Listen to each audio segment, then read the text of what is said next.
Hi folks, in the previous learning module, an assignment, you coded rock, paper, scissors, a very kind of primitive version where you manipulated the DOM just a little bit by creating a message that appeared on screen, but not much more. And also all the interaction, like the input from the user, happened through a prompt. Well, in this more advanced version that you're going to be coding, you can actually not do it through a prompt, but when you are throwing rock, paper, scissors, you just press one of these buttons, rock, paper, scissors, and depending on who's winning, either the computer or the player, you have this progress bars here. So when the game completes, and you also have a log of all the events here, and so when the game completes, you'll also see the buttons disappear is what happened here. So there's a few things going on here. First of all, when you click one of these buttons, how do you pass the information to the function so that the function knows that you're pressing rock as opposed to paper? That's one thing. Another thing is you probably have questions about how do you build this kind of log here, and then how do you also build this? How do you manipulate this progress bar? How can you do that? So I'm going to show you all these things with um, a simpler game. I'm going to show you how to do all these things with a simpler game, which is called What's Your Net Worth? And so in What's Your Net Worth, it's just prompting you what's your net worth, and instead of getting a pop-up prompt, you can say you're either worth more or less than 40K, and you could say I'm worth more. And you'll get a log of what your current net worth is, but you can reduce it. And then if it goes below 20, it goes red. The bar goes red. And then if it goes below 10, everything gets erased, and it just says ouch. Okay. So in the what's remaining of this video, I'm going to show you how to code this particular interface. Okay. So let's open up a new JS bin. And then let's first put that title in, H2, what's your net worth?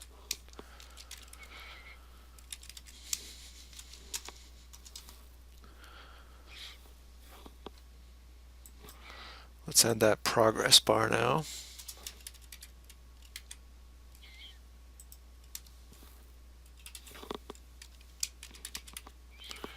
I'm giving it an ID, and I'm going to actually wrap it in a container because the container is going to contain is what's going to display the silver background.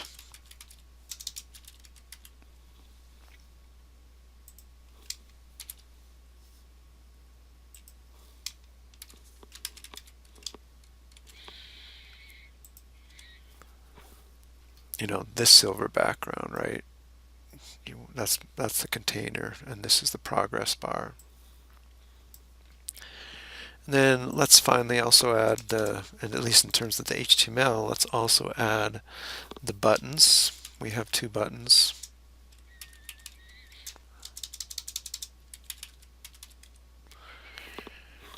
And I'm worth less. And this is going to have an on-click event, and it's going to call a function. We'll call it change. And then another button.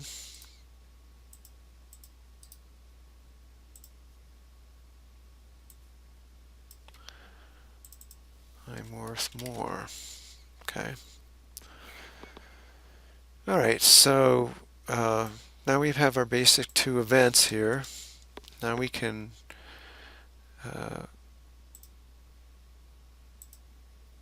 call our function, our change function.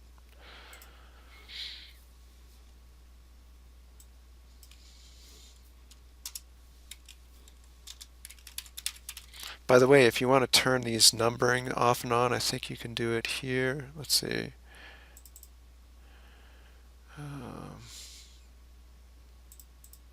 Yeah, if you click the HTML in JSBin, you can either make the numbering appear, the line numbering appear or disappear.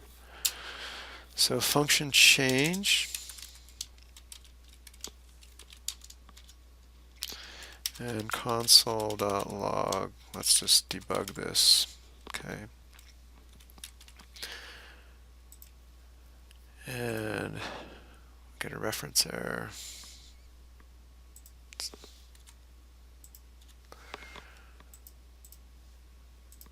Okay, so now we have our two buttons, and it's calling the function, but it's not helpful if it's calling the function, but there's no difference between these two from the function's perspective.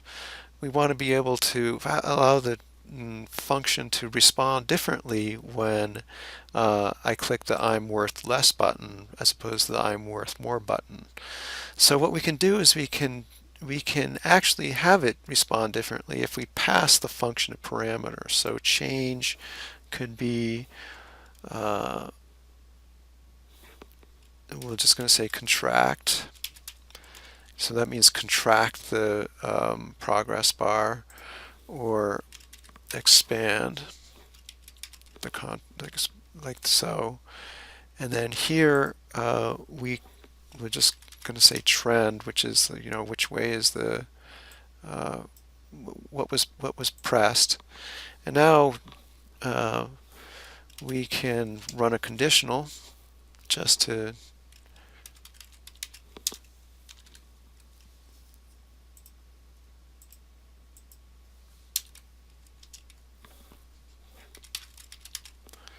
like so, and put our console on here.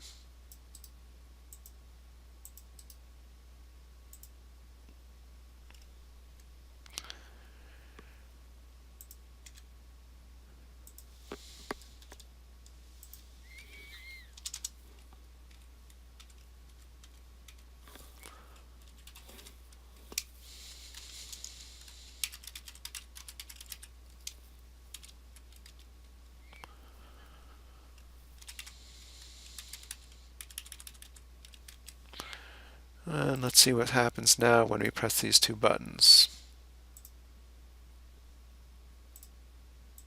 You get different results. Okay, so that's again what's going on is we can pass the parentheses allows us to pass parameters of the function which get put in this case, this particular variable, and then we can look at the variable and see what its value is and then respond appropriately. And in the case of this particular application, what we're doing is we're expanding the net worth by 10K or decreasing it by 10K. So let's create a global variable here, worth equal, and we're starting at 40K. Okay, and so then if you're expanding your net worth, then you can go worth equals worth plus 10. Or in the case of taking it away, worth equals worth minus 10. And let's look at let's see what that, let's look at the worth, what the worth is now.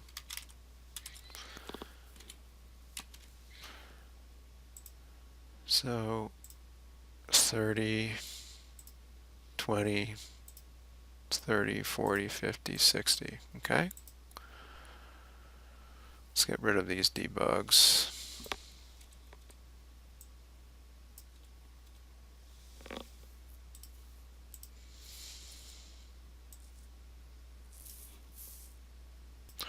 So let's now work with our CSS here and create that progress bar with some default values.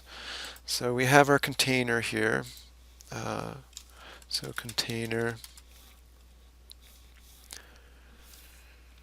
and let's give it a background color of silver.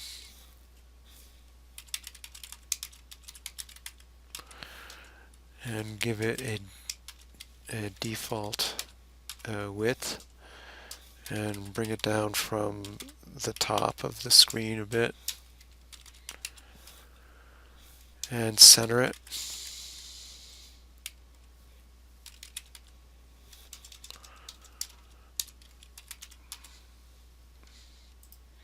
And it's not appearing yet. Let's give it a refresh it. So it's not appearing because there's no, we haven't established an actual width of it, and we're not going to do that. But if we just, because if we just give some content in here, then it'll appear. So that's the default 40K net worth. Now the bar appears. So now let's add the the container with the bars in. Let's now add the style for the actual bar, and background.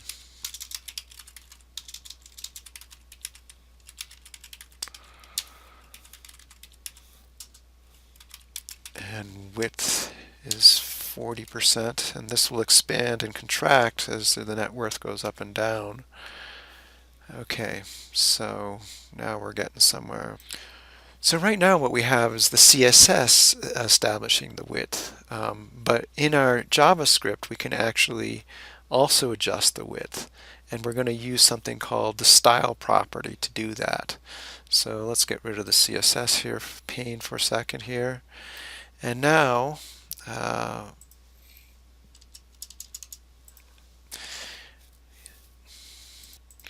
we already know how to target the bar based on our last module. So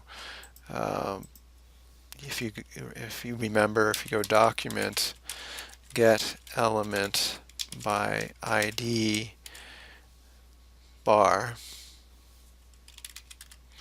we are now referencing the bar.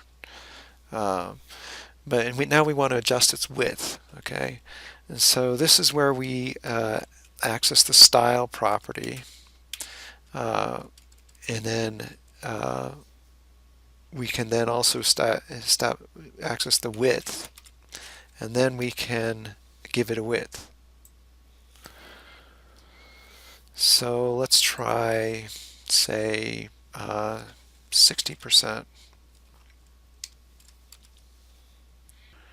Now if we try to run this, nothing will happen. In fact, I think you may get an error. Reference error change is not defined. It's because we have a syntax error. And this is because this unit hasn't been appropriately written. It actually has to be in parentheses, not parentheses, but quote marks. So let's try running it now. And now you get it to increase. Okay, so this is the syntax for adjusting the width of our bar. Of course, we want this to happen dynamically using the worth. So let's do that next. So instead of giving this an absolute value here, let's just call it percent width, camel case, and then declare that variable here, and then assign it the value of worth,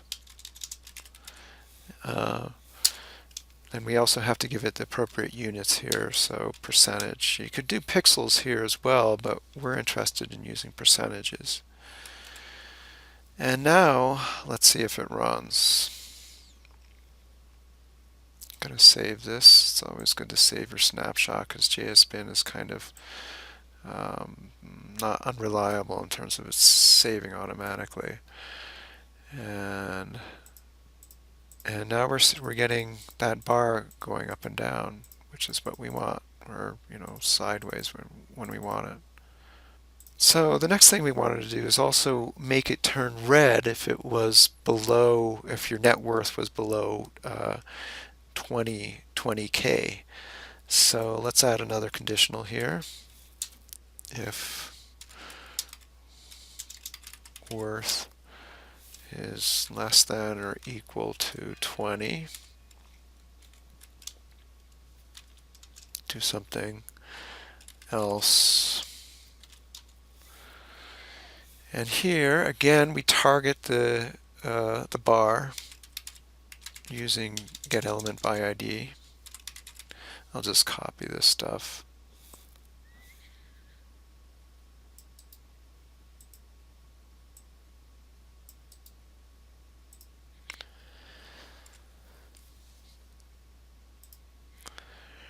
And here again we are accessing the style property. And you can read more about the style property just by going into, say, W3 Schools and typing in JavaScript style. You can read more about it here if you like. But it's basically a way of manipulating this, the style of elements. So this is, and here we want to access the equivalent of the background color of the CSS. Now you might be attempt to do it this way, which is of course the CSS syntax, but in JavaScript you have to be careful. Sometimes the syntax match exactly as it would, for example, with width, but when it has two names, such as background color, instead of a hyphen you use camel case. So that's like an easy gotcha. You need to be careful. And here we want to make it red, like so. And now let's test this again. Yep, it's working. Okay. And otherwise it should be green, right? Because now if we go back up it's still red, so we need to add that second, we need to turn it back to green if it's not less than 20. So green, and now it should work. Yeah. Okay. Let's expand this a little bit because I can. Now in the rock paper scissors game, when the computer or the user wins and the game ends, you are required to actually make the buttons disappear. So here in this net worth thing, we're just going to make the buttons disappear if your net worth goes down to 0. So let's add that conditional now. So if worth equals 0,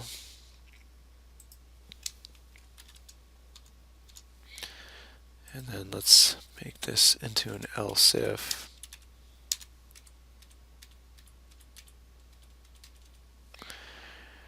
If worth goes down to 0, let's get rid of button number 1, and we can do that by adding an ID to our button.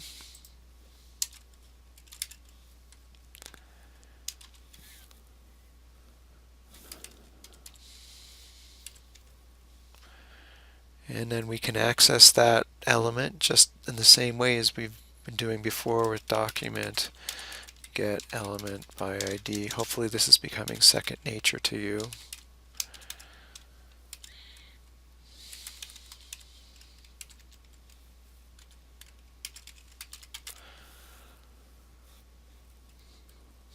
And here I'm going to access the display property, which is the exact same wording as it is in CSS. And then we can make that none, and it'll go away. It should go away now. Let's test it. Nope, it's not working. And the problem here is we're probably getting an error statement here. No, it should be creating an error because this parameter here, this is JavaScript is interpreting this as a variable when really this should just be a string. Let's try it again. And we saw the button disappear.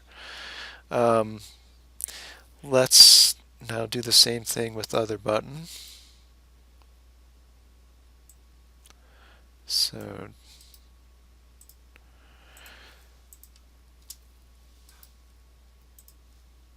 button 2, let's add that.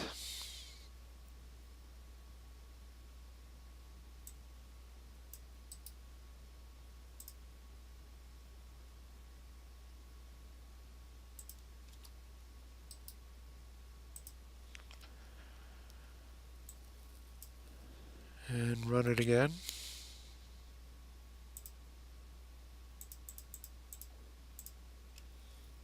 And still getting an error there. Let's just look at that. It's called button 1, button 2.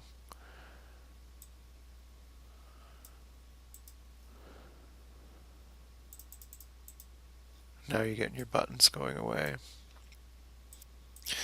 This is actually a bit of a cumbersome way of, of getting rid of your buttons because we're having to actually write um, two lines.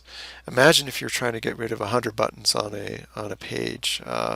This would be a cumbersome way to do this. And so we can actually use a different method of the document object called getElementsBy tag name to return all the buttons, and then we could iterate through them with a for loop and get rid of and turn them all change all of their styles to none. And we'll do that in a future assignment. Uh, but uh, but for this assignment, you're still just trying to get used to sort of more elementary DOM access methods. So we're just going to stick with this more primitive approach for now. But keep in mind that there are more efficient ways of doing this, and we'll be getting to that in a next learning module or two.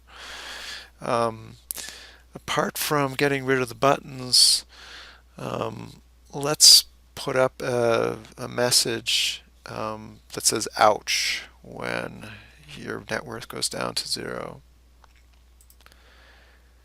And we're going to attach that to the style object, to the container element.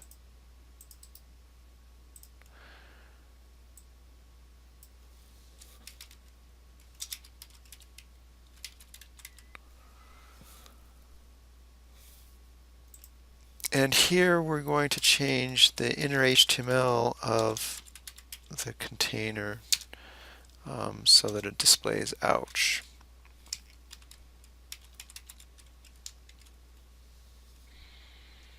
And let's all run it again.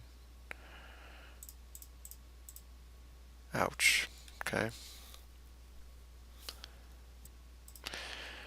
Now there are ways of using, again, this style syntax to actually change the font size of ouch. So you could do style dot font size and change it.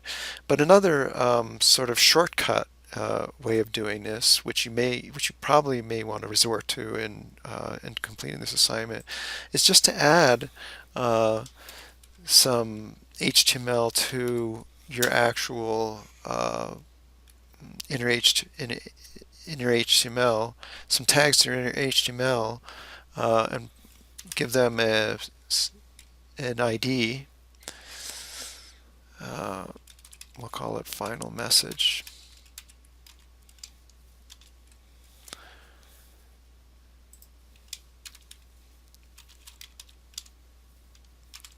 And then this isn't going to change anything so far. You still get ouch. But if we now style this in our CSS, we can we can make this larger. So if we go to here and add a final message selector and change the font size, make it 2M, we now effectively have increased the font size. As we're actually approaching the finish here, let's actually uh, make this look a little prettier by centering everything up.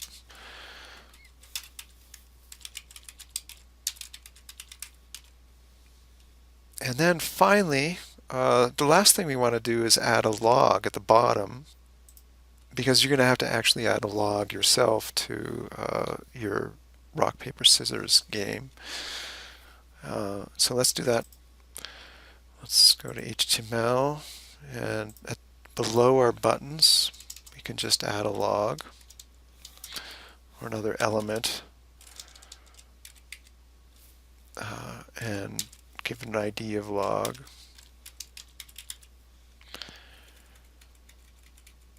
And this is what we're going to populate with the differing words that you may be entering. It's a bit contrived, but at least it illustrates how you can create your own log in your JavaScript and your own submission. So let's close that CSS, open our pane here. Probably don't need this either.